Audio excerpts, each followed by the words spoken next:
하나님 말씀 야고보서 1장 17절에서 18절 말씀입니다. 야고보서 1장 17절에서 18절에 있는 말씀 합독하시겠습니다. 온갖 좋은 은사와 온전한 선물이 다 위로부터 빛들의 아버지께로부터 내려오나니 그는 변함도 없으시고 회전하는 그림자도 없으시니라. 그가 그 피조물 중에 우리로 첫 열매가 되게 하시려고 자기의 뜻을 따라 진리의 말씀으로 우리를 낳으셨느니라. 아멘. 우리가 5월달이 전 사회적으로 가정의 달로 정해놓고 참 행복한 가정, 건강한 가정을 추구하고 있죠. 어린이날, 어버이날, 스승의 날, 또 청년의 날, 부부의 날이 5월달에 다 들어 있습니다. 이 가정이라고 하는 것은 사회와 국가의 가장 기본 단위입니다. 그리고 가정에서 자녀들이 양육받고 성장해서 사회와 국가의 일꾼들이 되어집니다. 그래서 어느 시대나 장소나 국가를 막론하고 이 가정의 중요성은 아무리 강조해도 지나치지 않습니다. 가정에서부터 자녀들과 다음 세대들에 대한 진지한 교육이 시작되기 때문입니다. 거기 우리 기독인들은 다음 세대를 향해서 하나님의 거룩함을 바르게 전수해 줄 필요가 또 있습니다.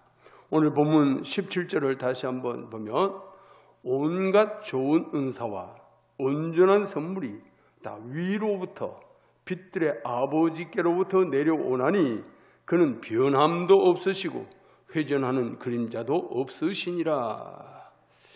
오늘 본문에서 이 야고보는 온갖 좋은 은사와 그리고 온전한 선물이 다 위에서부터 빛들의 아버지께로부터 내려온다 그랬어요. 그리고 그분은 변함도 없고 회전하는 그림자도 없으신 영원히 변하지 않는 동일하고 신실한 하나님이시라고 말씀하고 있습니다. 그런 하나님께서 본문 18절에 이렇게 말씀을 합니다. 우리 같이 다시 한번 읽습니다. 18절. 그가 그 피조물 중에 우리로 한 첫 열매가 되게 하시려고 자기의 뜻을 따라 진리의 말씀으로 우리를 낳으셨느니라. 결국 진리의 말씀으로 우리를 낳으셨기 때문에 그분이 우리의 아버지가 되신다. 그런 말이죠. 그래서 하나님의 뜻을 따라 진리의 말씀으로 우리를 낳으셨다고 고백을 하는 이 고백을 보면서 오늘 본문 중심으로 하나님 주신 최고의 선물이라는 지하에서 말씀의 은혜를 나누기를 원합니다. 저는 두 가지로 말씀을 드립니다. 하나님이 주신 세상 최고의 선물은 두 가지가 있는데 첫째는 가정이요, 둘째는 교회입니다. 가정, 하나님이 주신 최고의 선물이죠. 그런과 동시에 하나님 주신 최고의 선물인 가정과 교회가 오늘날 당면한 위기에 대해서 생각하면서 오늘 말씀의 은혜를 나누기를 원합니다. 먼저 우리가 가정의 문제를 생각을 해볼 텐데 교육에는 세 가지 형태의 교육이 있다고 합니다. 하나는 형식 교육, 또 하나는 비형식 교육, 그 다음 무형식 교육. Formal education, non-formal education, informal education 그럽니다. 형식 교육이라고 하는 것은 오늘 이제 말을 하자면 국가에서 정한 제도적인 교육이에요. 초등학교부터 시작해서 대학교, 대학원 나올 때까지. 그래서 입학과 졸업, 또 거기에서 어떤 자격증을 취득하고 학위를 취득하고 하는 이 모든 교육 과정이 정형화된 교육. 이것을 가르쳐서 형식 교육 그랬어요. 그래서 커리큘럼도 정해져 있고 자격이 갖추어진 교사로부터 진행되고 졸업장도 받고 학위도 받고 그렇게 되는 거예요. 그러니까 국가 인정 체제로서의 자격증을 수여하는 교육의 형태를 가르쳐서 형식 교육. 거기에 반대로 비형식 교육은 체제는 다 갖추고 있어요. 체제는 다 갖추고 있지만 국가가 인정하는 어떤 학위라든지 그런 것들이 수여되지 않아요. 뭐 졸업식이 있다든지 뭐 그런 게 수여되지 않아요. 그러니까 공식적인 학위나 졸업장의 취득을 목표로 하고 있지 않은 교육, 물론 체제도 있고 교육하는 모든 것들이 학교 교육처럼 계획적이고 또 체계적이고 조직화되어 있고 다 있지만 이런 공식적인 학위나 졸업장의 취득을 목표로 하고 있지 않은 교육을 비형식 교육이라 그래요. 예를 들면 자치단체 혹은 주민센터, 백화점 등에 실시하는 문화교실이라든지 또 영농교육이나 인터넷 강좌, 학원 수강 혹은 개인과외, 직장에서 받는 직업교육, 오늘날 교회에서 시행하는 교육들도 이 비형식 교육에 포함된다고 말할 수 있습니다. 마지막으로 무형식 교육, 형식이 없는 교육이다 말이죠. 교육은 교육인데 교육의 형태가 없다는 거예요. 이것이 바로 가정교육입니다. 가정교육. 어떤 기관에 참여하거나 어떤 강사나 교사로부터 배우는 것이 아니고 아무 형식도 없지만 학습자가 자발적으로 또 스스로 주도적으로 배우고 경험해가는 과정에 아주 중요한 교육이 바로 가정교육이에요. 그런데 오늘날 현대교육이 상실하고 놓치고 있는 교육이 바로 이 무형식의 교육입니다. 바꿔 말씀드리면 가정교육의 중요성과 가치가 얼마나 중요한데 그걸 놓치는 경향이 있다고 말입니다. 현대사회의 많은 병리 현상들이 교육 중에서도 가장 기본적이고 가장 중요한 교육인 가정교육이 부재하고 또 가정교육이 상실되는 이런 현상들이라고 논문에서 발표된 것을 보았어요. 성경도 가정교육의 중요성을 강조합니다. 이스라엘 교육의 근간이라고 불리는 쉐마 교육, 쉐마. 이게 뭡니까? 들으라, 귀 있는 자는 들을지어다. 이게 쉐마예요. 이 쉐마 교육도 출발이 가정에서부터 시작을 하는 거예요. 우리 신명기 6장 5절에서 7절 말씀을 같이 한번 읽어보시겠습니다. 신명기 6장 5절에서 7절 다 같이 읽습니다. 너는 마음을 다하고 뜻을 다하고 힘을 다하여 네 하나님 여호와를 사랑하라. 오늘 내가 네게 명하는 이 말씀을 너는 마음에 새기고 네 자녀에게 부지런히 가르치며 집에 앉았을 때에든지 길을 갈 때에든지 누워있을 때에든지 일어날 때에든지 이 말씀을 강론할 것이며 그랬어요. 여기서 쉐마 교육의 1차 대상이 부모에게 있어요. 부모가 먼저 말씀을 새겨야 돼요. 부모가 먼저 이 말씀을 정정하고 이 말씀을 순종하고 이 말씀을 새겨서 우리 인격이 말씀의 인격으로 나타나야 된다고 말이에요. 그리고 나서 자녀들에게 부지런히 가르치라. 이게 왜 그랬을까요? 이 지식 전달이 아니거든요. 지식 전달이 아니고 인격 전달이고 성품 전달이에요. 신앙 전달이에요. 그러니까 내가 먼저 새기지 않으면 자녀들에게 넘겨줄 수가 없는 거예요. 우리가 아는 철학자 중에 유명한 철학자 니체가 있습니다. 니체는 그 아버지가 목사님이에요. 목사님인데 그 니체는 어릴 때는 교회를 다니고 뭐 아버지를 따라서 했겠죠. 그런데 장성하면서 교회를 거부하기 시작해요. 그래서 교회를 비판하는 철학자가 돼요. 이게 어디 문제가 생겼을까요? 분명히 니체의 아버지인 그 목사님이 자기 자신이 인격적으로 변화된 모습을 보여주지 못한 거예요. 그러니까 이 니체는 점점 자라면서 회의를 느끼는 거예요.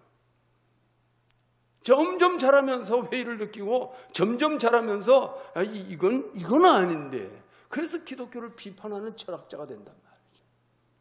이거 얼마나 참 기가 막힌 이야기겠어요. 자녀들에게 가르치기 전에 먼저 내 마음에 새기라. 내 마음에 먼저 새기라. 그리고 나서 자녀에게 부지런히 가르치고 집에 앉았을 때나 길을 갈 때나 누웠을 때나 일어날 때나 어느 때라도 이 말씀을 강론하라.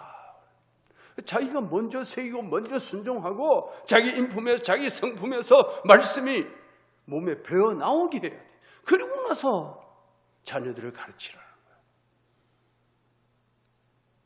이것이 안 되면 가정교육은 실패한다는 것이죠. 가정교육이 모든 교육이 1차 장소라는 것을 분명하게 말씀하고 계시는 것입니다. 그래서 가정교육은 모든 교육의 토대가 되고 기초가 되고 출발점이 된다는 거예요. 신앙교육도 마찬가지예요. 신앙교육도 교회를 통해서 배워지지만 가정에서부터 배워지지 않으면 자라면서 자꾸 어려움을 겪는 거죠. 두 번째는 하나님 주신 최고의 선물 중 하나가 교회라고 말씀을 드렸습니다. 사실 가정과 교회는 따로 분리되어 있는 게 아니고 하나예요. 하나. 구약에서는 하나님이 가정을 세워주셨고 신약에 와서는 예수님이 교회를 세워주셨어요. 그런데 그 교회를 설명할 때도 가정과 연결시켜서 설명을 합니다. 가정을 따로 띄워놓고는 교회를 설명할 수가 없다는 것입니다. 에덴 동산에서 하나님께서 직접 가정을 만드시고 사람들에게 생육하고 번성하고 땅에 충만하라는 창조 명령과 동시에 문화 명령을 주셨어요. 그러나 인간의 타락으로 인해서 하나님의 백성들이 그 사명을 감당하지 못합니다. 그러니까 하나님께서는 어떻게 합니까? 독생자 예수 그리스도를 이 땅에 보내주시는 거예요. 교회의 머리 대신 그리스도를 모시고 있는 믿음의 가족 공동체를 세워주신 것입니다. 하나님께서 이 땅 위에서 세우신 두 기관이 가정과 교회인데 이 두 기관이 별도의 기관이 아니라 하나인 기관이다. 그래서 교회가 무너지면 가정이 무너지고 가정이 무너져도 교회가 무너지는 거예요. 가정과 교회는 따로 가는 게 아니라 하나로 묶여간다 하는 것을 우리에게 말씀하고 있습니다. 이단과 바른교회의 가장 큰 차이점이 무엇이냐? 성경적으로 교리적으로도 차이가 있지만 나타나는 현상적으로 보면 이단은 가정을 무너뜨려요. 가정을 무너뜨려. 그러나 교회는 가정을 세워주는 역할을 합니다. 우리에게 다음 세대는 어떻게 보면 다음 세대가 바로 미전도 종족이나 다를 바가 없어요. 이전 세대와는 달라도 너무 달라. 너무 달라. 오늘 자라나는 10대들을 우리는 이해하기가 너무 어려워요. 우리가 10대들을 이해하려고 노력하지 않으면 이해할 수가 없어요. 오히려 많은 부모님들은 10대들이 부모를 따라오기를 바랍니다. 부모가 10대를 이해하려고 노력하지 않고 쟤들이 부모를 따라오게 만들려고 한다고 말이에요. 그럼 그럴수록 점점 튕겨나가요. 그래서 가출 소년들이 얼마나 많이 늘어나는지 몰라요. 옛날에는 상상도 할 수 없는 일들이 오늘날 너무너무 많이 벌어지고 있어요.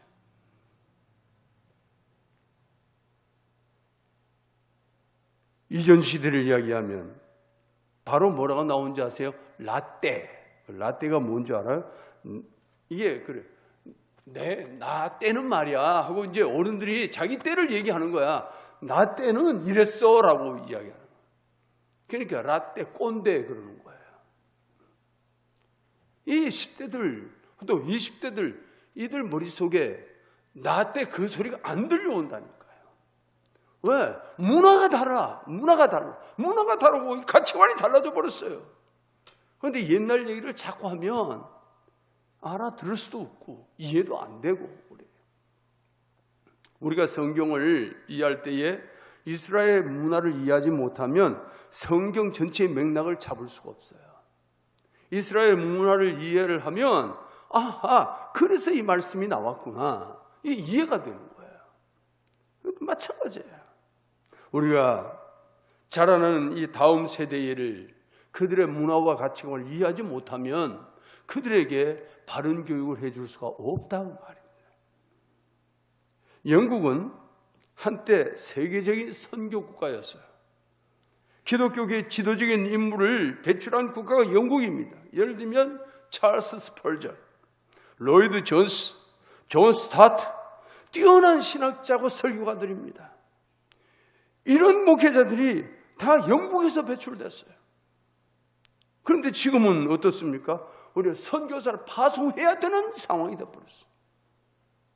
그런 영국이 그렇게 전락돼 버렸단 말이에요. 영적으로 완전히 다운됐어요. 무엇이 영국을 이처럼 변질시켰을까요? 두 가지를 지적합니다. 하나는 자유주의 신학이 물밀듯이 밀려 들어왔어요. 그거를 생각도 없이 받아들인 거죠. 또 하나는 다음 세대를 향한 신앙 전수의 실패예요. 신앙을 전수해 주지 못한 거예요. 자기들 대로 끝나버렸다고 말해요. 한국 교회가 세계 교회사에 유례없는 성장을 했습니다. 세계 선교에도 크게 이바지였어요. 그런데 이제 겨우 선교 200년 좀 어간 지나가고 있어요. 그런데 지금 어떻게 돼 있습니까? 큰 위기에 직면하고 있어요. 벌써. 사회적으로는 인구 절벽이라는 거대한 파도가 밀려오고 코로나 팬데믹 상황으로 교회 학교 학생들과 교인들이 급감하고 이런 와중에 설상가상으로 젠더 이데올로기에 의해서 기초한 차별금지법, 거기에 준하는 학생 버전이 학생 인권 조례. 이런 것들이 우리 다음 세대를 심각하게 위협하고 있습니다. 엄청난 문제를 안고 있어요. 과거에는 동성애자를 동성애로 표현을 했는데 지금 동성애라고 하지 않아요. 성소수자라고. 인권보호라고 하는 그 명분하에 차별금지법을 만든다는 거죠. 거기는 뭐 여러 가지가 다 들어있어요. 종교차별금지, 뭐 인권차별금지, 남녀차별금지, 뭐 이것저것 다 들어가요.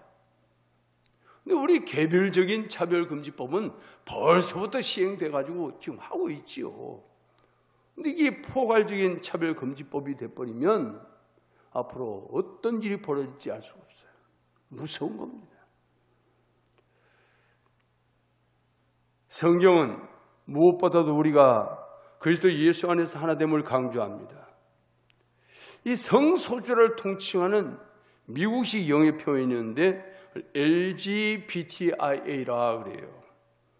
이제 그것을 다 약자를 따서 첫 글자를 따서 하는 얘기입니다. 그런데 이거를 통칭하면 우리나라에서는 퀴어라고 그래요. 그래서 퀴어 축제라는 말이 그래서 나왔어요. 성경의 가르침은 어떨까요? 확연히 다르죠. 확연히 달라요. 이건 차별 문제가 아니라 분별의 문제. 쾌락의 제국이라 불렸던 로마 제국 시대에서도 사도 바울은 매우 높은 그리스도의 성적 도덕적 기준을 제시합니다. 그게 뭐예요? 하나님의 거룩함을 닮아가라는 거예요. 육신을 따라가지 말고 하나님의 거룩함을 닮아가라는 거예요. 우리 한번 성경을 한 번 더 살펴보고 말씀을 맺어주겠습니다. 고린도전서 3장 16절과 17절 말씀입니다. 우리 같이 읽습니다. 너희가 하나님의 성전인 것과 하나님의 성령이 너희 안에 계시는 것을 알지 못하느냐? 누구든지 하나님의 성전을 더럽히면 하나님이 그 사람을 멸하시리라. 하나님의 성전은 거룩하니 너희도 거룩하니라.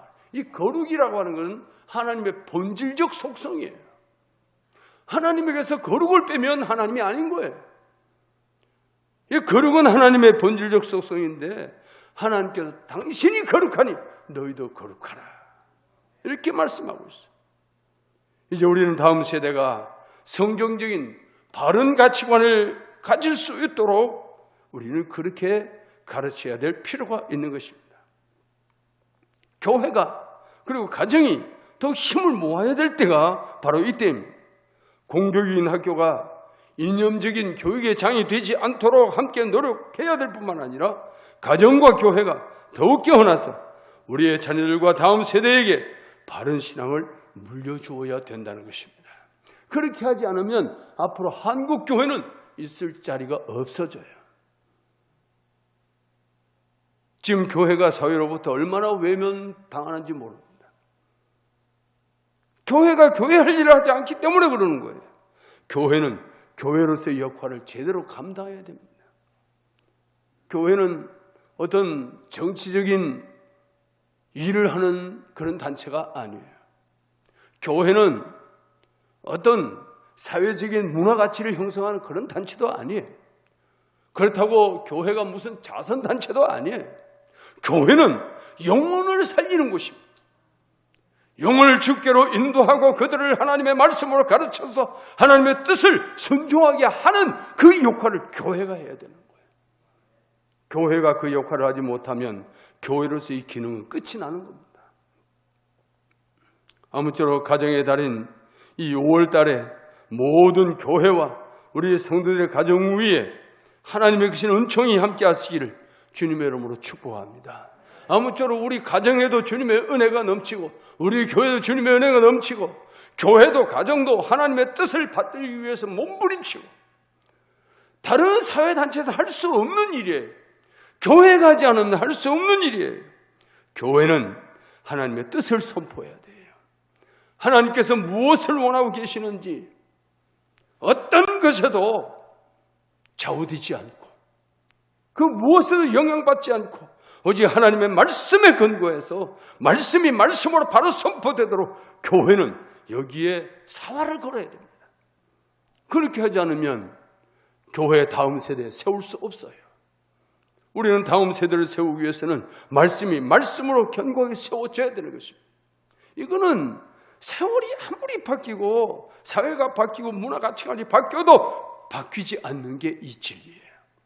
아무쪼록 하나님의 뜻을 이루어가는데 우리 가정이 우리 교회가 하나님의 뜻을 온전히 받들어 섬기는 거룩한 역사가 일어나기를 주의 이름으로 축복합니다.